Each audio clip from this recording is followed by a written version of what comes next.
Hey guys, welcome back to Car's Ice. This is another video on SCPs. I posted my Dynamite video on my Cold Reacts channel. I changed the name, so you should subscribe. Link in the description. You should also subscribe if you're not subscribed, and check if you are subscribed, because I lost a subscriber. So I believe you probably got unsubscribed by the glitch on YouTube. So check if you are. This is made by SCP Explained. Almost all cross-testing to kill or pacify SCP-682 had failed miserably. If you haven't seen it, go watch our video on the legendary hard-to-kill reptile to see just how powerful and terrifying this creature is. It faced the Gate Guardian, an SCP with a flaming sword hotter than the sun, capable of tearing your atoms to shreds, and came out fine. In its face-off with the horrifying SCP-096, also known as the Shy Guy, it broke the Shy Guy's mind and reduced it to gibbering despair. Even SCPs with supposedly unlimited powers simply refused to... Why? Wait, why is M173 here? That's not true. He did fight him. Yeah, that's weird. This is the old man, Plague Doctor. I made a video on Diesel fighting him. Engage the beast in combat. So, when it was proposed that they test 682 with SCP-999, a creature known among Foundation staff as the Tickle Monster. Why? The Tickle Monster is insanely strong. The idea was considered laughable. 682 had been burned, suffocated, cut up, incinerated, and growled in the faces of the gods. How could this so-called Tickle Monster ever hope to survive an encounter, let alone win a fight? Some even believe that this was the last we'd see of SCP-999. But what makes this story truly remarkable is that isn't how this played out.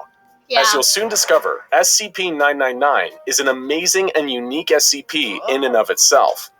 But its secret origins and its interactions with some other prominent figures in the SCP universe are what make this humble, slimy creature beyond extraordinary.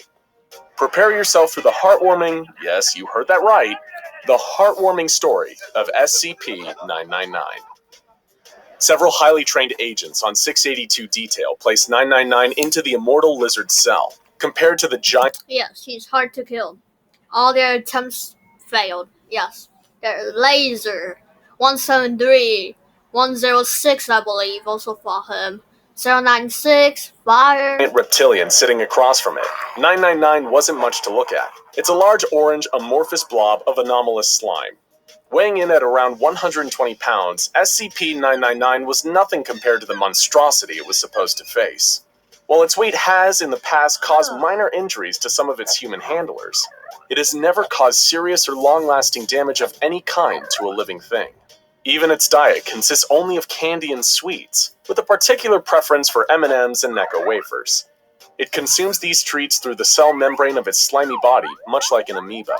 This extremely stretchy membrane means the creature is highly malleable, including the ability to stretch and flatten itself out to a mere 2 centimeters thick. At rest, the creature takes a dome-like shape around 2 meters wide and 1 meter in height. The closest things the creature has to limbs are prehensile pseudopods.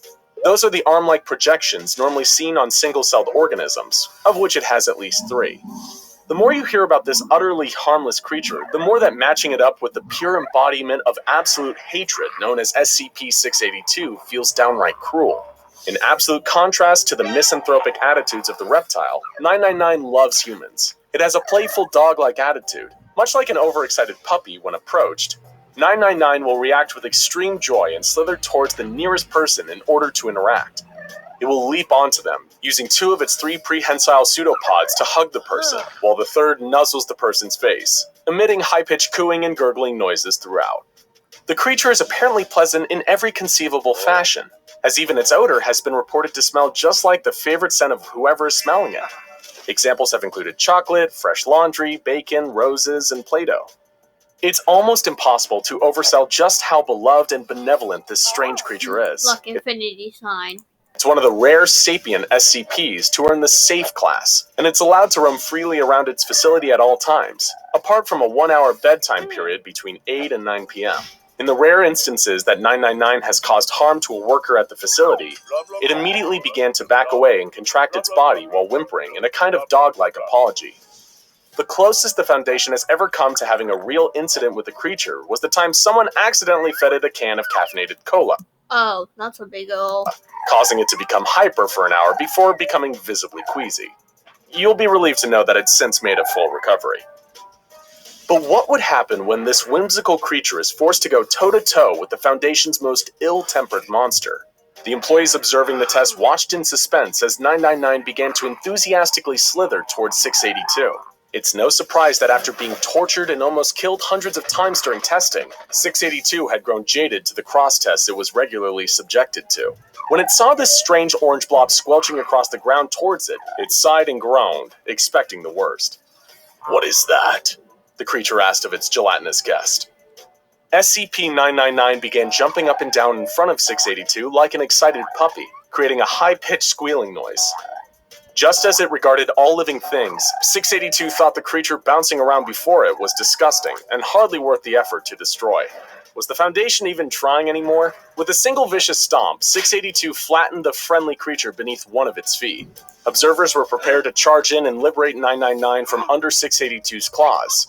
But then something truly unexpected happened. The expression on 682's acid-eaten face began to slowly change. It was beginning to smile. Observers recorded a noise what they thought could have been a chuckle, as the creature growled and said, "What is this? I feel good." While the observers looked on, stunned at what was happening, 999 began to slither and crawl up from between 682's toes. It reformed on its scaly leg and slithered up along its side until it reached the neck. There it began to nuzzle like it had never nuzzled before. The results spoke for themselves. 682 was grinning and chuckling, repeating a phrase that the Foundation never would have imagined coming from 682. "Feel so happy, happy, happy, happy." Just when you thought SCP-999 couldn't possibly be more adorable, you learn about its greatest power, bringing joy. Anyone and anything that comes into contact with the creature, even in passing, will experience a kind of mild euphoria. As one's contact with the creature is prolonged, this overwhelming sense of joy increases and continues long after you've separated from it. Prolonged contact has completely cured depression, anxiety, and PTSD, along with a number of other conditions, including rage and antisocial personality disorders. Serial killers practically become saints after coming into prolonged contact with 999, and in that moment, 682 was no exception. And there truly does not appear to be no exceptions. While causing happiness and joy isn't a dangerous weapon, when it comes to SCP-999, it is an extremely powerful one. And what's more, SCP-999 also appears to have an innate sense for those who need its help most, with a particular affection for the hurt and the unhappy. The creature appears to be a true altruist on a fundamental level, even risking its own safety to help humans during dangerous containment breaches. In one dramatic instance, 999 leaped into the air to block a bullet from making contact with a member of staff. As a result, the creature is pretty much universally loved by all members of Foundation staff. It's the one SCP who has never made trouble for anyone. Back in SCP-682's containment cell, the beast was still smiling and laughing as 999 rubbed against its neck. It was an event so strange, so unprecedented, that the observers in attendance felt like they were hallucinating.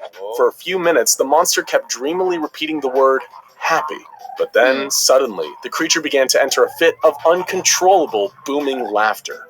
It rolled onto its back, slamming its huge tail against the door. It had just fallen victim to one of 999's favorite pastimes. Anyways, you guys should subscribe, hit the like button down below. This is part 1 of the video.